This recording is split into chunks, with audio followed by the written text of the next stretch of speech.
السلام علیکم ورحمۃ اللہ وبرکاتہ۔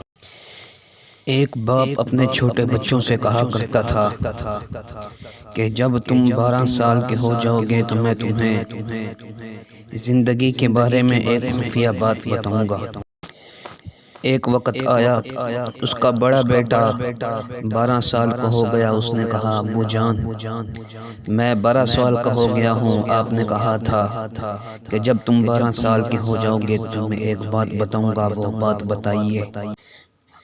ابا جی بولے، بیٹا آج میں تمہیں جو خفیہ بات بتانے جا رہا ہوں، اس خفیہ بات کا ذکر اپنے چھوٹے بھائیوں سے نہ کرنا۔ وہ خفیہ بات یہ ہے کہ بیٹا گائے دودھ نہیں دیتی۔ بیٹا بولا، ابا جان تم کیسی بات کر رہے ہو؟ آج تک تو ہم سنتے آئے ہیں کہ گائے دودھ دیتی ہے، گائے دودھ دیتی ہے، اور تم کہہ رہے ہو کہ گائے دودھ نہیں دیتی۔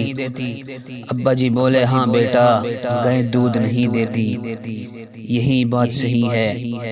اصل بات تو یہ ہے کہ دودھ کو گائے سے نکالنا پڑتا ہے، گائے خود دودھ نہیں دیتی۔ بیٹا صبح سویرے اٹھنا پڑتا ہے، کھیتوں میں جا کر گائے کو بارے کے اندر لانا پڑتا ہے، گائے کی دم کو باندھنا ہوتا ہے، اور گائے کی ٹانگوں کے نیچے دودھ کی بالٹی رکھنی ہوتی ہے، پھر نیچے بیٹھ کر دودھ کو دھونا پڑتا ہے۔ تو یہ گائے خود دودھ نہیں دیتی، ہماری نئی نسل یہ سمجھتی آ رہی ہے کہ گائے خود دودھ دیتی ہے، حالانکہ دودھ کو گائے سے نکالنا پڑتا ہے۔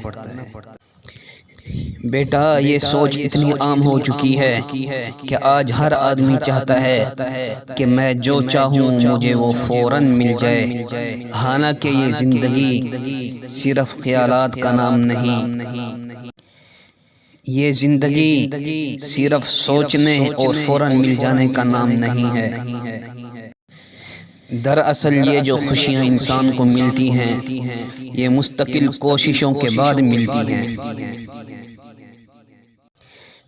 اگر یہ کوشش نہ کی جائے تو پھر انسان ذہنی دباؤ کا شکار ہو جاتا ہے۔ اس لیے بیٹے یاد رکھنا اور اپنے بچوں کو بھی بتانا کہ گائے دودھ نہیں دیتی، بلکہ